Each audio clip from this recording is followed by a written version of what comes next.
tell us about yourself and your journey to this point? I'm a lawyer by training. I attended a university in Kenya, which is where I live and work. I have worked in several human rights organizations, leading some of them.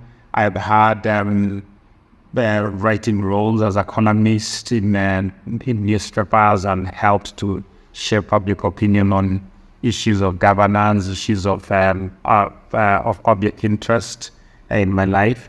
I worked in the government as a civil servant in the early part of my career.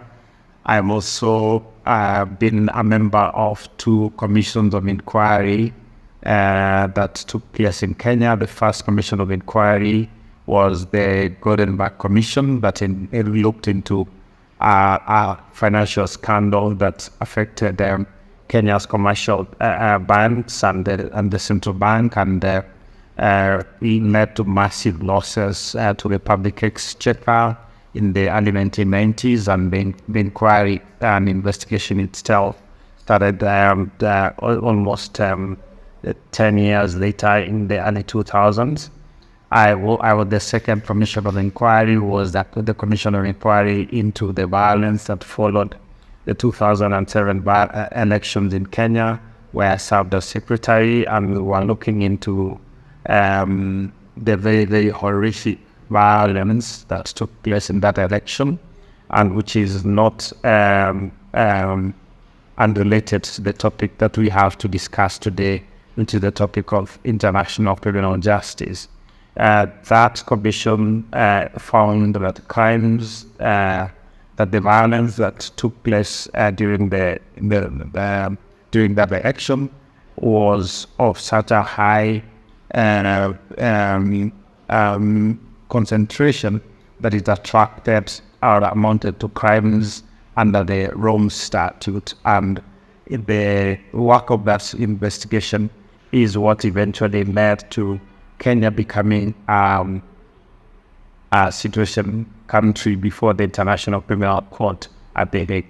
So that is sort of in summary my journey up to this point.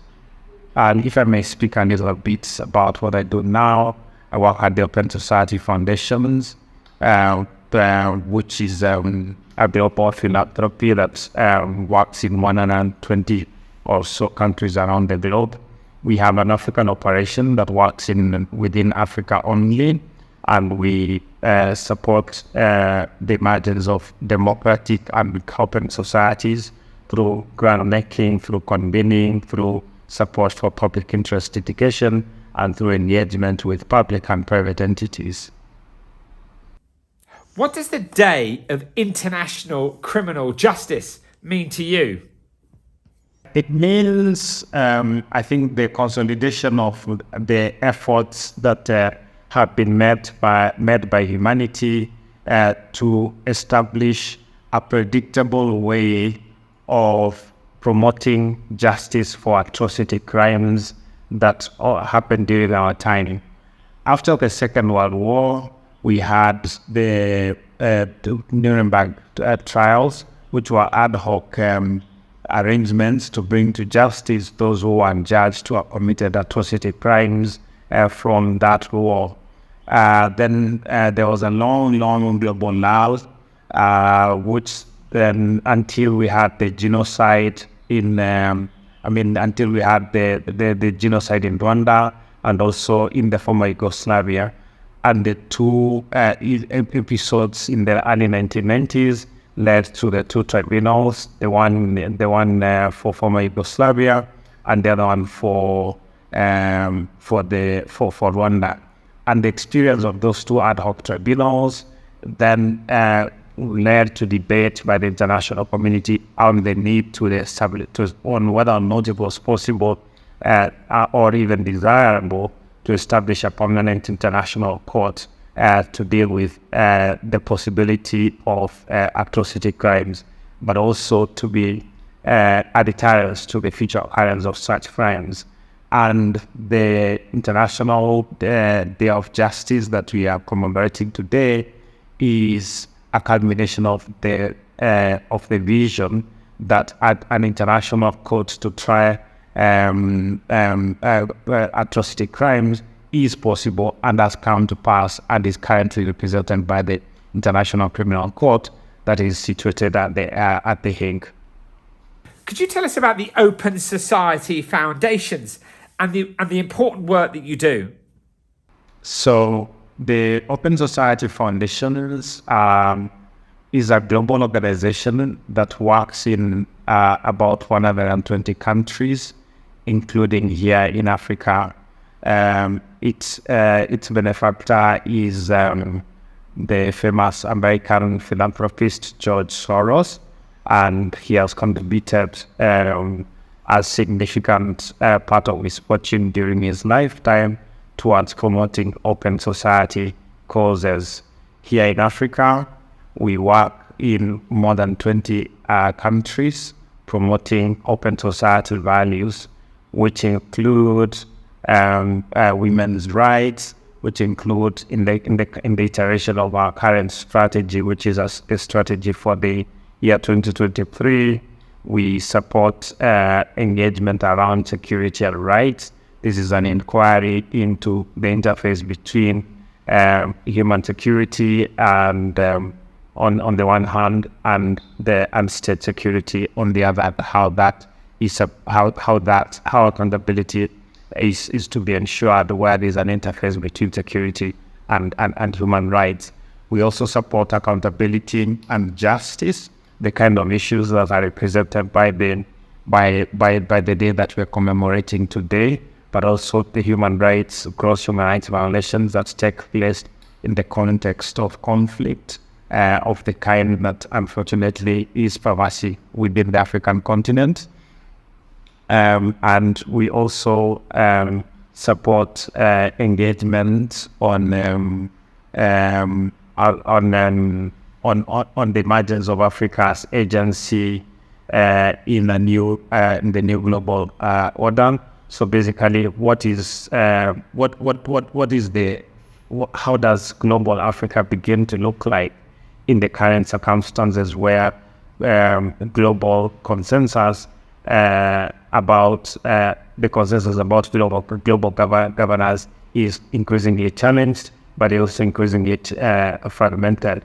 And how does Africa, whose voice is also as fragmented, because it has become the playground for what is, for some people view as a new Cold War, external powers vying for the interest and attention of different African countries, and therefore leading to an internal fragmentation of African agency. How does Africa start consolidating its voice and starting getting out and starting to present its own interests in a global stage in an increasingly difficult and dysfunctional global world? Those are some of the issues that we support as Open Society Africa within the African continent. How crucial are justice and the rule of law going to be in relation to humanity's survival? I think there have always been, the rule of law has always been important for humanity's survival. And I think the issues that we've already talked about are a further pointer to how important and crucial that is going to be for the future. The war in Ukraine that has shown the dysfunction within the Security Council. That war is an invasion by one country of another, and that country that has the invading power happens to be a permanent member of the Security Council, and that is a direct assault on peace and security of the kind that the UN was established to be the guarantor of. And that cascades down to an indication that if it is what is good for the goose can be good for the gander, it means that lesser powers then feel that signaling that every power or every global force can take the law into their own hands. That means that we are going into an increasingly chaotic global order, and the need for a new consensus has been articulated at multiple levels, but the way to get that consensus together has been as elusive up to this point because of the dysfunction that I've already talked about. So I'm hoping that we also have had the other challenges that have come about. We've got climate change and other crises that no one country can address on its own. You've got the spectacle of poverty itself, and you've got, for example, Africa's role in that spectacle. In the spectre, you have Africa contributing about 17% of the global population, but 65% of the poorest segment of the global population, which is so poverty is disproportionately African, and poverty is a foremost human rights issue.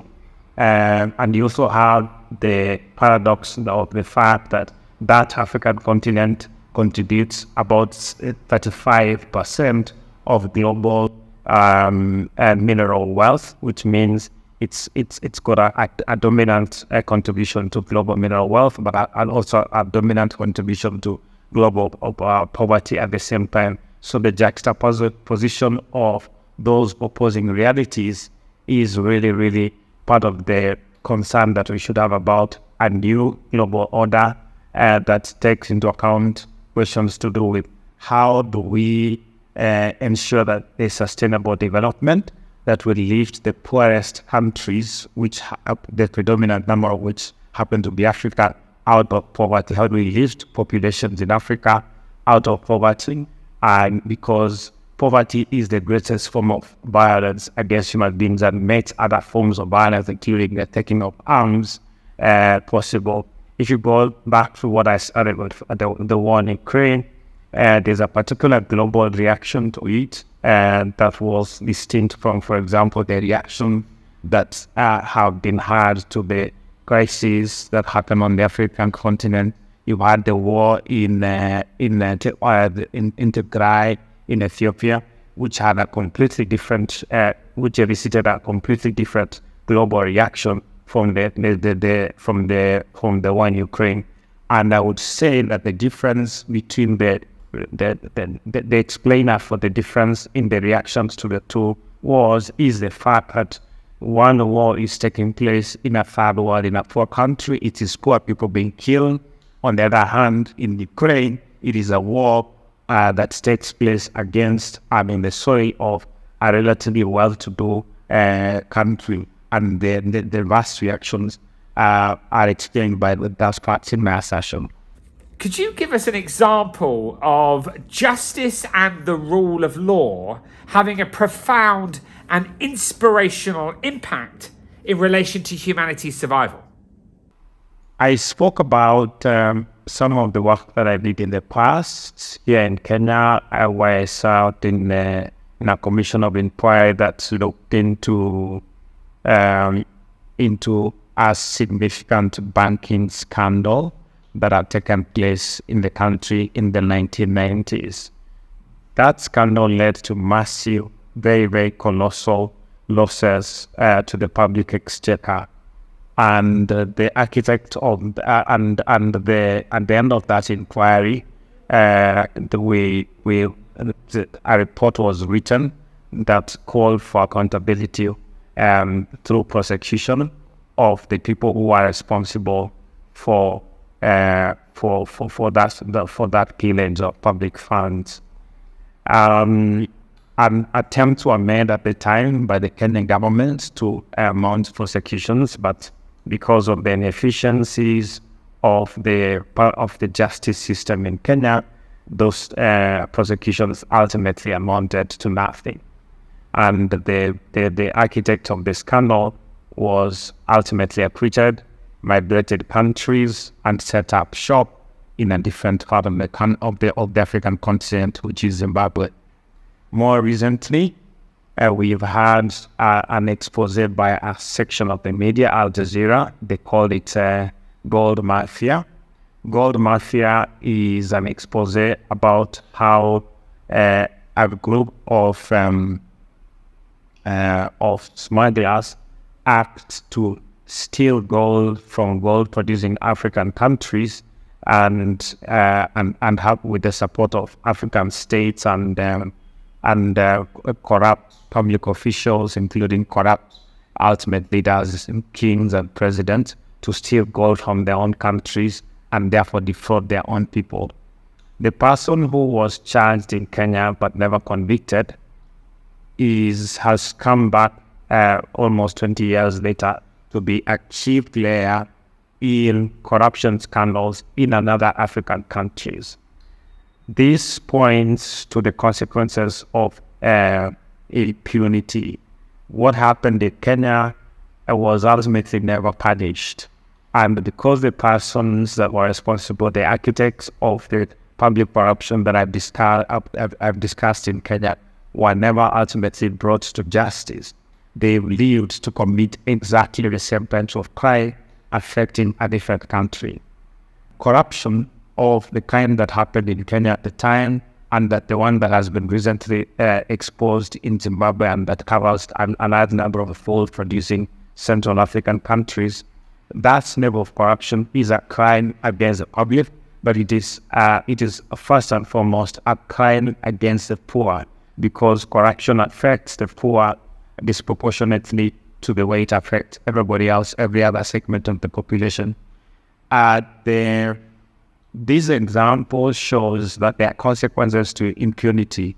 If there had been effective punishment in Kenya, maybe that would have been a signal that what has currently being reported in relation to Zimbabwe, for which incidentally there has been no action, it may have been prevented. So if we can't have a rule-based society in any one of our countries, the chances are that the impunity that this breeds in one country easily gets exported and gets replicated across the continent. What the mafia scandal expose shows is there's a significant capture of several states by these middle people who use connections with the state and connection with the international players to defraud the poor people of Africa. This is very, very similar in arrangement to the scandal that was perpetrated in the 1990s, that had exactly the same type of arrangement of these middle people and corrupt state officials and international actors who are involved acting in consonance and working together to defraud the public, to defraud a different part of the public within an African country. I think that example for me resonates with the question that you've asked. What advice would you give to a young person who's thinking of going into the legal profession? I often speak to young people in settings of school settings about the legal profession. I think most young people view the legal profession as this opportunity to make money and to have a career that is going to fill their pockets, and I do. And I think the legal profession or legal professions are traditionally financially rewarding for quite a number of people. But I also make the point to young people that law is one of the most versatile professions.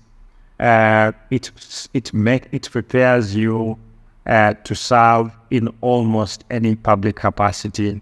You can go into some form of practice. You can go and serve in a public capacity, whether in the government. You can go into public office in town, into elected public office, otherwise known as politics, and so on and so forth. But I see the law and the tools that it gives an individual also as an opportunity to do good. It gives huge amounts of power to do good, far more than anything that one can do for oneself or through the study of the law and through getting into a legal profession. I see that also very much as an opportunity to serve, as an opportunity to be very effective in making change that is positive and useful for a society, rather than merely as a means of going up professionally for only one's own private benefit. So I would strongly encourage as many young people as possible who are thinking about what to study to think of legal professions. There are many as a possibility, but also to think about that from the point of view of what does it equip one to give rather than what does one derive for oneself from joining the legal professions.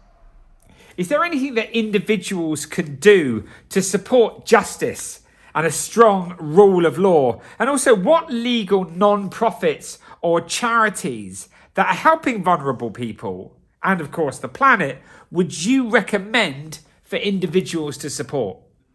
So we've got very many types of organizations that have come together, some on an ad hoc basis in the region where I live, that have come together to there are always these questions to do with how do people access justice, what are the arrangements, the practical arrangements for accessing justice.